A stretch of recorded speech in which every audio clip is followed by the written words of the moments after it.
자, 그래서 아까 전에 얘기하던 내용들 잠시 또 확인을 해보면은 지금 요런 것들 같이 그냥 학생들이 대충 넘어가기 쉬운 것들의 문제들 중에서는 요거는 좀 강조해야 될 필요가 있다 이런 내용들이 좀 있어요. 그런 것들은 이렇게 별거 아닌 것 같아도 이런 식의 내가 할 수 있는 표현을 어느 정도 정해두면은 필요할 때 빠르게 적용해서 쓸 수 있으니까 이런 것도 꼭 염두에 두자라는 거 설명했습니다.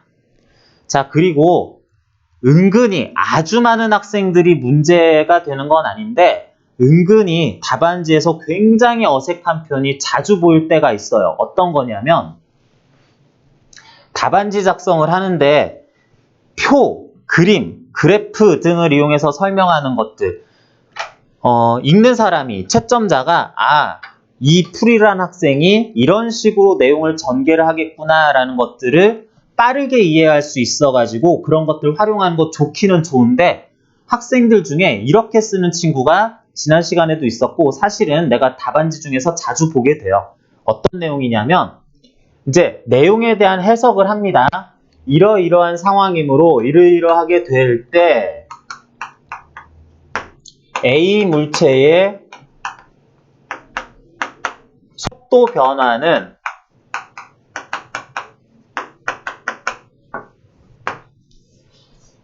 변화는 뭐 얼마 뭐 이래가지고 와 같이 된다. 이런 식으로 써놓는 친구들이 있어요.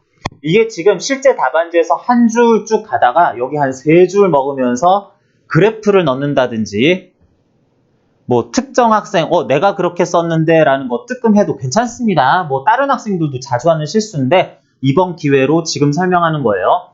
문장이 쭉 나오다가 갑자기 그래프 그려놓고 속도 변화는 그래프 따라서 시간에 대한 속도 그래프와 같이 된다 이렇게 써놓고 다음 서술은 어디부터 시작해요? 여기 한 3줄 또 넘어간 다음에 여기부터 따라서 이렇게 넘어가죠.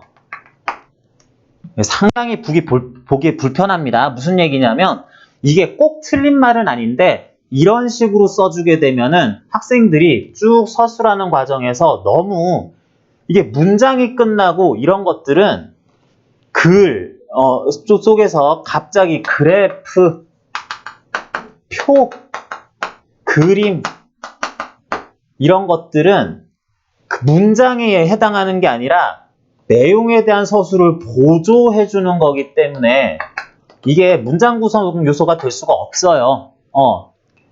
이런 것들이 굳이 설명이 필요하거나 말로 하기 힘들 때에는 이런 식으로 쓸 수 있겠네요. 물체에 가해지는 뭐 힘, 어쩌고저쩌고 일, 물체의 속도 변화 뭐 이런 식으로 하면서 쭈쭈쭈 하면서 다음 그림과 또는 그래프와 같다. 이렇게 써준 다음에 쭉 해서 다음 그래프와 같다 써준 다음에 다음 줄에다가 그래프, 그림 뭐 이런 거 표시를 해준다든지 아니면 오른쪽 그림과 같다 한 다음에 옆에다가 그린다든지 이렇게 해야지 완결된 문장 서술을 해준 다음에 참고자료로 뭐 이렇게도 볼 수가 있어요 라는 걸 써준 것까지는 괜찮은데 문장 속에 이런 게 들어가 있으면 매우 곤란하겠다라는 거 여러분 좀 주의해 주기 바랍니다. 대면 첨삭이 오늘 곤란했었기 때문에 여러분들 내가 이제 직접 지적하고 싶었던 것들 중에서 좀 부족한 것들은 이 정도 수준에서 일단 얘기를 할 수가 있겠고요. 자, 그리고 이제 오늘 문제 중에서는 평면운동, 포물선 운동과 원운동 관련 문제 한번 풀어봐라 그랬었는데 여러분들 이쪽 관련해서 포물선 운동 문제 어떻게 풀어야 되는지 몇 가지 예시 문제와 함께 풀이 과정에 대한 설명 하고 추가적으로 실전 문제에서는 이런 서술도 주의해야 된다라는 것들 같이 살펴볼게요. 오늘 여러분들 자료로 받은 것 중에서는 이제 포물선 운동에 관한 설명 그래가지고 9쪽에 나오는 것부터 내용 일단은 점검을 해봅시다. 자, 포물선 운동이라는 것 본격적으로 얘기를 좀 할 건데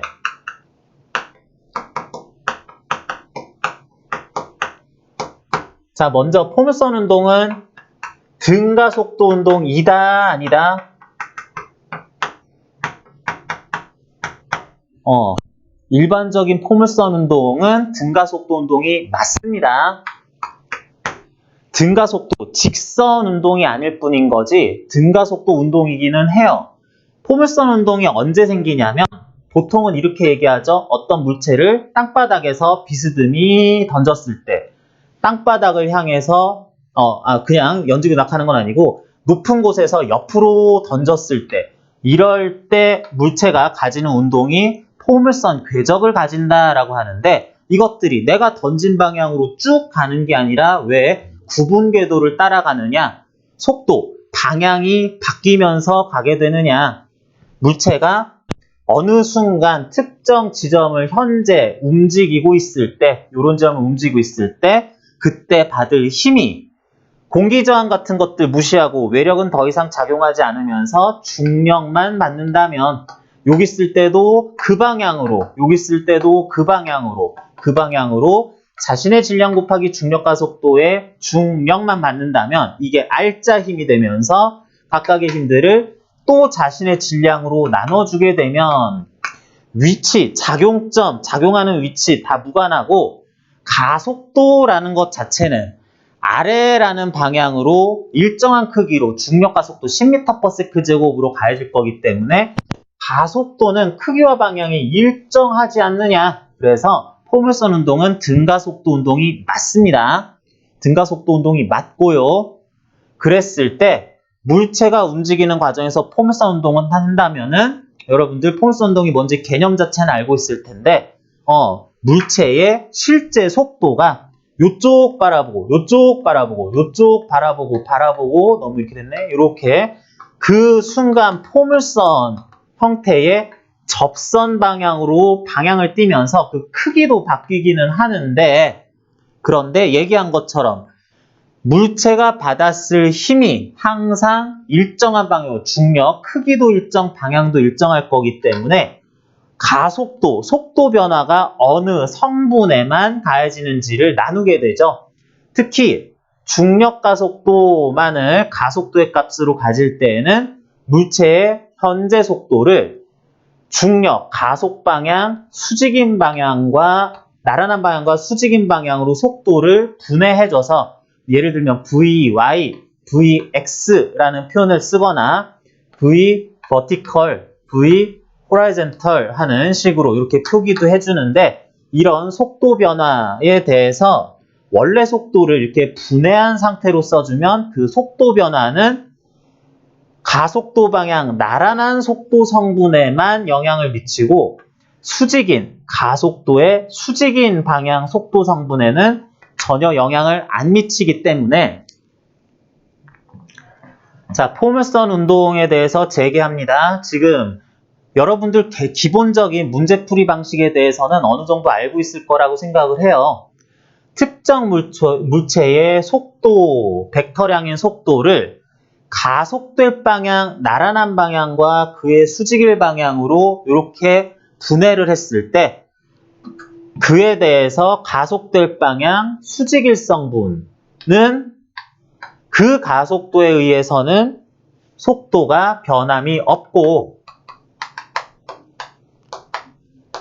가속될 방향, 나란한 방향 속도 성분이 지금부터 이런 방향으로의 속도, 크기를 가지고 있다가 지금부터는 이게 직선 운동상 가속도를 받았을 때 왔다 갔다 하는 것처럼 이렇게 영향을 받을 것이다 라고 하는 것이 이게 기본적인 포물선 운동에 접근하는 방법이라고 알고 있죠? 그 얘기를 이제 할 텐데, 그것에 대해서 문제를 풀 때는 좀 더 요령이 들어가면 좋겠습니다. 약간 더 요령이 들어가야 될 텐데 어떻게 되는 거냐면, 자, 여러분들 몇 가지는 기억을 좀 합니다. 여기 땅바닥에 대해서 공기저항은 무시할 거고요. 질량 mkg짜리 물체가 이제 올라가고 내려가는 운동을 할 텐데, 자, 요거 먼저 볼게요. 어떤 물체가 정지 상태에서 자유낙하를 하게 됩니다. 자유낙하를 해서 Hm만큼 중간까지 내려와도 되는데 완전히 땅바닥까지 다 내려온 상황이다 라고 합시다.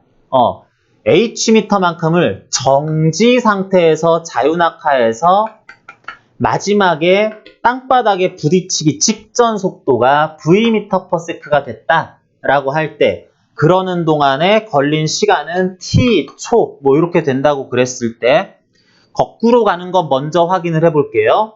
이런 상황이 됐는데 예를 들면 뭐 20m 지점에서 2초 동안 땅바닥에 떨어졌더니 20m/s 됐다 뭐 이런 식으로 될 건데 땅바닥에서 아까 확인했던 그 속도로 던지게 되면 같은 시간 t초 만에 최고 높이가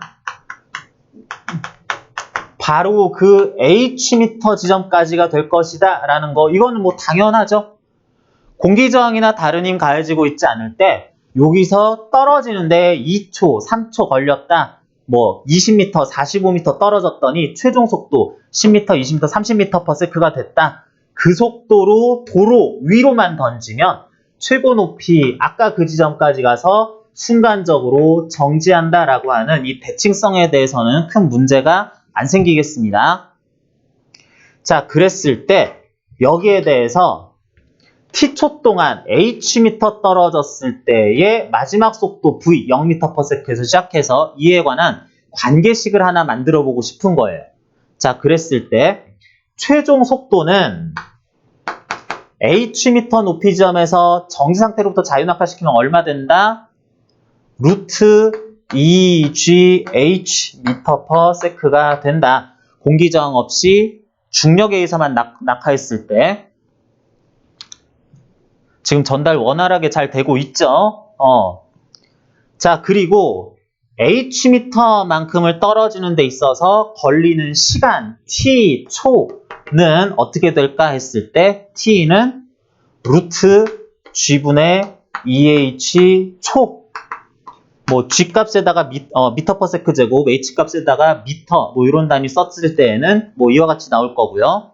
자, 그리고 내가 이제 요거하고 상관이 있는 건데 Vm/s로 던진 물체는 중력만 받으면서 올라갈 수 있을 높이가 얼마가 나오느냐? h는 2g분의 v 제곱 미터까지 올라갈 수 있다라고 하는 요 공식 세 가지 등가속도 운동 관련한 공식들인데 요거는 여러분 별도로 외워줬으면 좋겠습니다. 9쪽에 나오는 9쪽의 박스 안에 들어있는 V는 루트 2gh, H는 2g분의 V제곱, T는 루트 G분의 2H라고 하는 식들. 요건 좀 외워졌으면 좋겠고요. 그리고 한 가지, 세 가지 숫자 시리즈 좀 알아줬으면 좋겠어요. 어떤 숫자가 나오냐면 높이가 굉장히 높은 지점에서 물체를 자유낙하시킬 건데 자유낙하시켰을 때 물체가 1초 동안 떨어진다든지 2초 동안 또는 3초 동안 낙하했을 때 이 정지 상태로부터 1, 2, 3초 동안 낙하거나 내가 던진다라는 거는 굉장히 자주 나오기 때문에 요거는 숫자 값을 좀 알아두자. 자, 자유낙하를 1초 동안 했으면 그때의 속력은 10m/s, 2초 동안 했으면 20m/s, 3초 동안 했으면 30m/s가 될 거예요. 중력 가속도 10m/s 제곱에 의해서 낙하를 했을 거기 때문에 시간에 비례하는 속도값을 갖게 될 거고 그러는 동안의 물체들의 낙하 거리는 총 얼마겠다? 1초 동안에는 5m, 2초 동안에는 20m, 3초 동안에는 45m 낙하하게 된다. 거꾸로 내가 땅바닥에서 10m, 20m/s, 30m/s로 물체를 던졌을 때에는 10m/s면 5m까지 올라갈 거고 20m/s면 20m까지 올라갈 거고 30m/s로 던졌으면 3초 만에 45m 지점까지 올라갈 겁니다.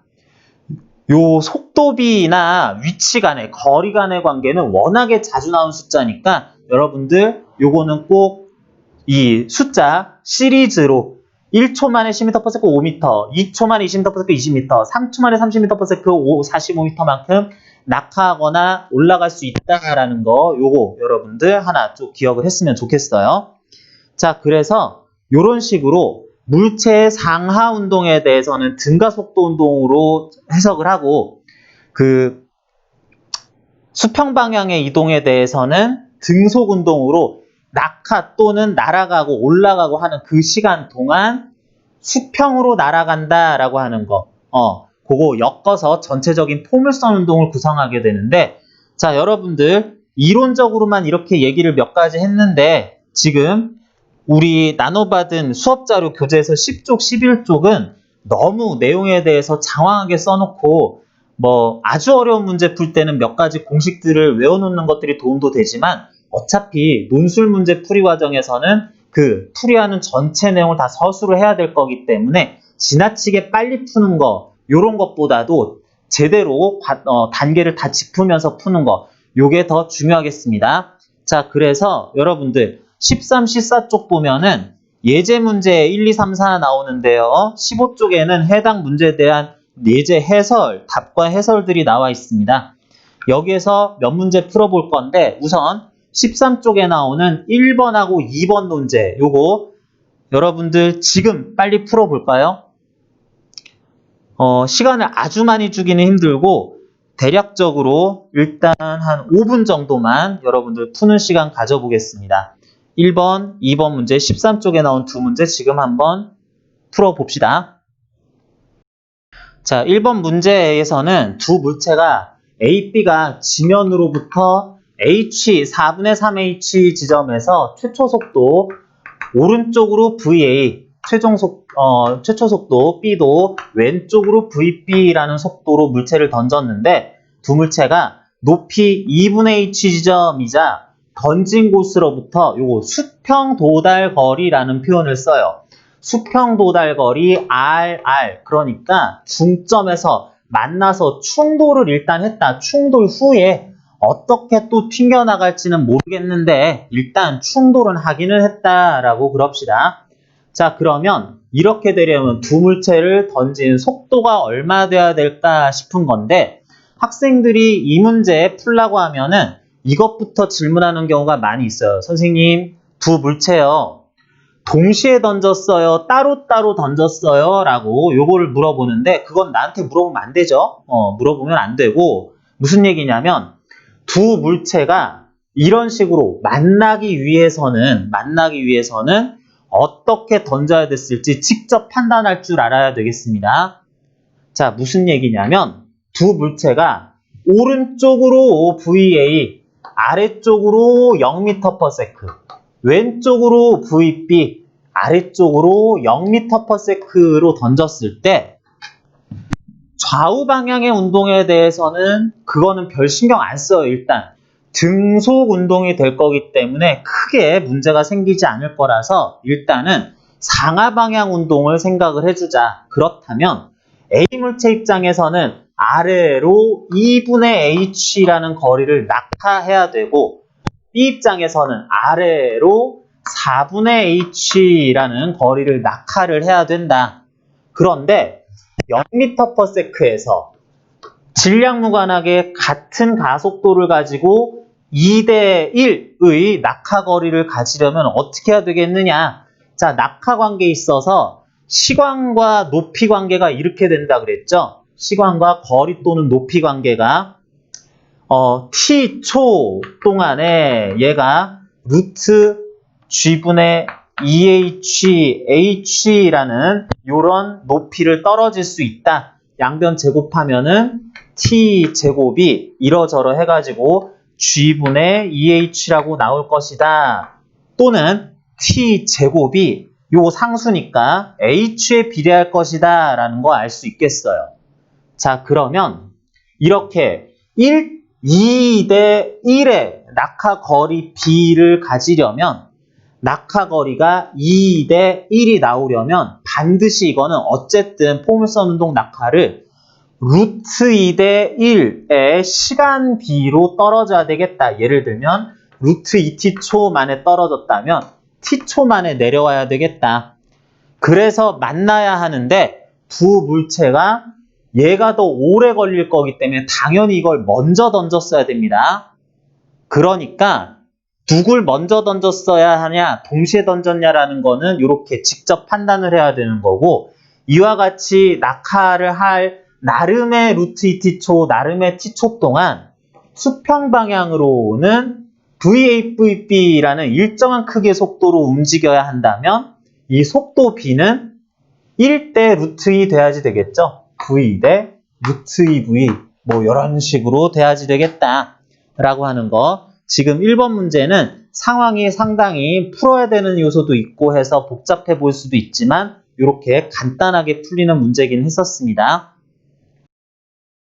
자, 물체들을 이렇게 아예 땅바닥 그리고 H만큼 높이 있는 지점에서 속력을 다르게 해서 위에 있는 물체가 V1 속력으로 지면에 대한 각도 세타1으로 던지고 아래에 있는 물체는 V2라는 속력으로 지면으로부터 세타2라는 각도를 가지고 던졌더니 요 H 높이 지점에서 던진 것 기준으로 아래 물체 B라고 얘기합시다. B 물체는 높이 최고점이 바로 그 H미터가 되도록 하는 데까지 올라갔다가 아름답게 포물선 운동하면서 떨어졌고 A 물체는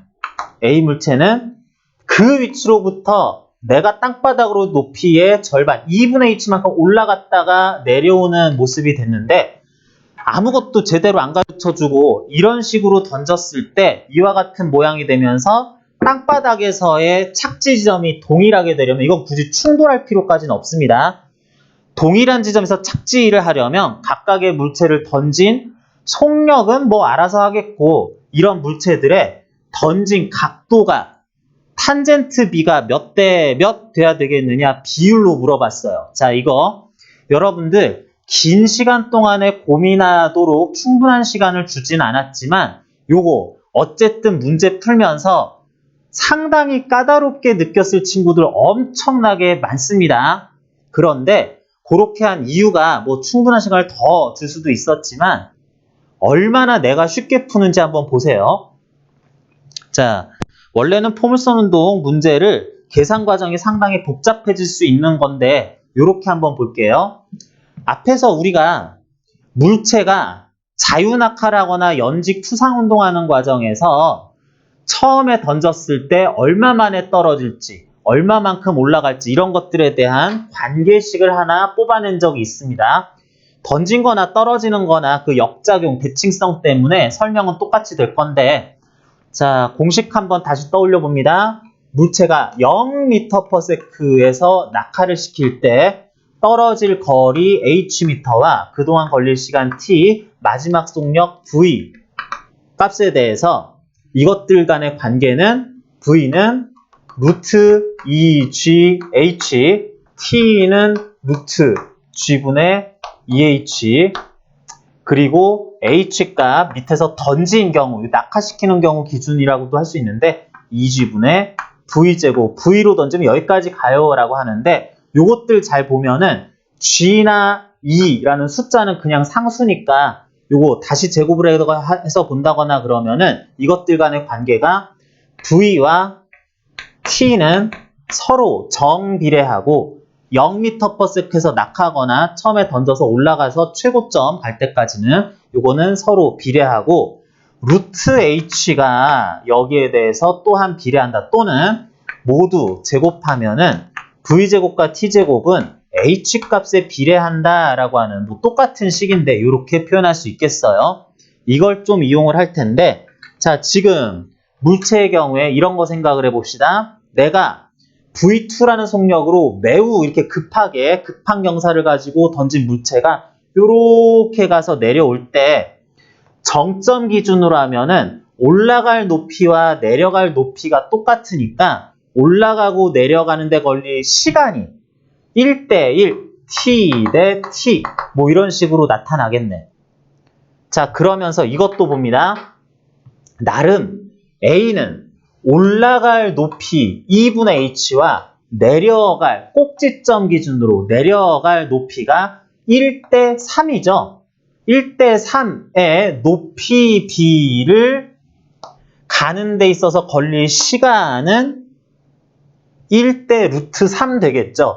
t 대 루트 3 t이라는 시간 동안 1초 동안 올라갔다가 루트 3초 동안 내려오는 10초 동안 갔다가 10루트 3초 동안에 떨어지든지 뭐 이렇게 될 거다를 이렇게 나눠서 생각할 수 있겠어요. 자, 그런데 이걸 따로 놓지 말고 어쨌든 B 물체는 H라는 거리를 올라가거나 H라는 거리를 내려갈 때 이거를 절반인 2분의 H만큼을 올라가는데 걸릴 시간하고 비교를 하면 어떻게 되겠다? 요거하고 요거 연결해서 보면 1대 2의 높이를 가야 되는 거니까 T'에 대해서 루트 2 T', 루트 2 T' 동안 올라갔다가 내려올 거다. 이렇게도 볼 수 있겠네. 둘이 올라가거나 최정점 가거나 낙할 때까지 걸릴 시간을 T'이라는 문자로 이렇게 통합시켜서 얘기를 해봤습니다. 이렇게 T', 루트 3 T', 루트 2 T', 루트 2 T' 동안 올라가거나 내려간다면 물체 전체 비행 시간을 이렇게 움직이는 시간은 말하자면 1 플러스 루트 3 T'인데 2 루트 2 T' 이렇게 되겠네요. 시간비가 이러하게 된다. 어쨌든 각자의 비행 시간이 서로 다르다. 이렇게 좀 무리수로 나타나긴 한다. 그랬을 때 자, 이것들이 각자 해당하는 시간 동안 수평 방향으로, 지면 나란한 방향으로 날아가야 될 거리는 똑같다면 그건 물체들이 등속 운동할 거니까 어떻게? V1에 대해서 오른쪽으로 V1 코사인 세타 1 속력으로 B는 오른쪽으로 V2 코사인 세타 2 속력으로 등속 운동할 거니까 요거를 VAX 요거를 VB의 X라고 이렇게 첨자로 표시를 해보면 이 속도의 B가 몇 대 몇 나와야 되겠다? 이런 속도비로 1 플러스 3대 2루트 2 속도비로 등속 운동을 한 거리가 같아야 되니까 VAX라고 하는 것은 2루트 2 VX 요거는 1 플러스 루트 3 VX 뭐 이런 식으로 얼마인지 크기는 모르지만 어쨌든 VX라고 할 어떤 수평 방향의 어떤 속도를 가정하면 그것에 대해서 속력비가 2루트 2 대 1 플러스 루트 3의 수평 방향의 값이 나와야 되겠다. 일단 해 놓읍시다. 자, 그런 다음에 각각의 물체들이 또한 처음에 위쪽 방향으로는 VAY라는 속도로 던졌다 치면 이거는 V1의 사인 세타 1 성분 되겠다. 마찬가지로 B의 위쪽으로 던진 속도 성분을 VBY다 라고 하면은 요거는 표현상 V2 사인 세타 2라고 할 어떤 값이 뭐 이렇게 나오겠지라고 너무 복잡하니까 이런 표기를 하나 써줬습니다. 그런데 하나의 물체가 올라갔다 내려갔다 하는 경우가 아니라 이와 같이 어떠한 속도로 던졌더니 지면 수직 방향, 연직 방향으로 던졌더니 2분의 h만큼 올라갈 수 있더라. 지면 수직 방향으로 던졌더니 h만큼 올라갈 수 있었더라. 1대 2의 최대 높이를 가지더라 라고 하면 최초 속도의 비율은 몇 대 몇? 몇 대 몇? 올라갈 수 있는 높이와 속도 관계에서 이게 1대 2 나오면은 그쪽 방향으로 던진 속도비는 1대 루트 2 나오지 않겠습니까? 그죠? 그래서 요거 V1 사인 세타 1도 좋지만 요거를 VY 루트 2 VY다 라고도 쓸 수 있겠네. 자, 이렇게 쓴다면 그러면 문제에서 물어봤었던 탄젠트 세타 1이라든지 탄젠트 세타 2라는 게 뭐였었냐? 여기서 보니까 V1 코사인 세타 1, V1 코사인 세타 1, 사인 세타 1이니까 요것분의 요거네요. 그러니까 말하자면 2루트 Vx분의 V파이.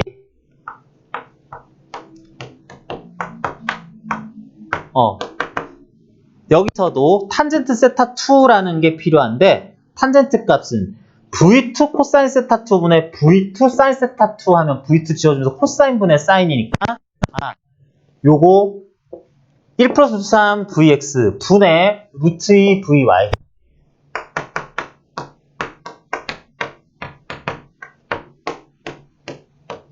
가 되겠다.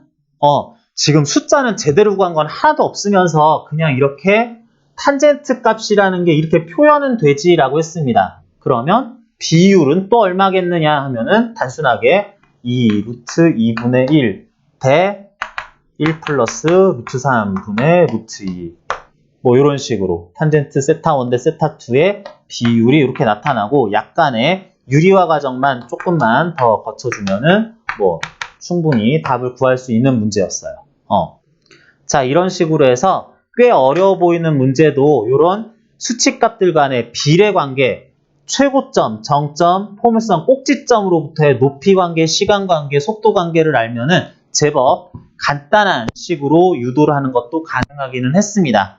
자, 그래서 포물선 운동 문제 다루는 게 실제로 굉장히 어려운 문제가 많이 나오는데 여러분들은 일단 요 정도 선에서 빠르게 점검을 해보는 걸로 날림으로 하기는 했는데요. 뒤에 3번, 4번도 한번 풀어보고 싶은데 많이 아쉽지만 시간 관계상 여러분 각자 좀 연습을 해보고 일단 문제풀이한 데서 이런 요령으로 접근한다라는 것 정도만 여러분한테 소개를 하고 그리고 실전 문제 같은 경우에는 이런 서술이 더 들어가면서 문제를 풀어줘야 되겠다라는 거 그리고 원운동에 대한 것도 다시 한번 1회차 수업에서도 잠깐 얘기를 했었는데 내용 확인하면서 어떻게 점검해야 되는지 이어서 볼 건데 요거는 여러분들 잠시 쉬는 시간 조금 가진 다음에 같이 볼 거고요.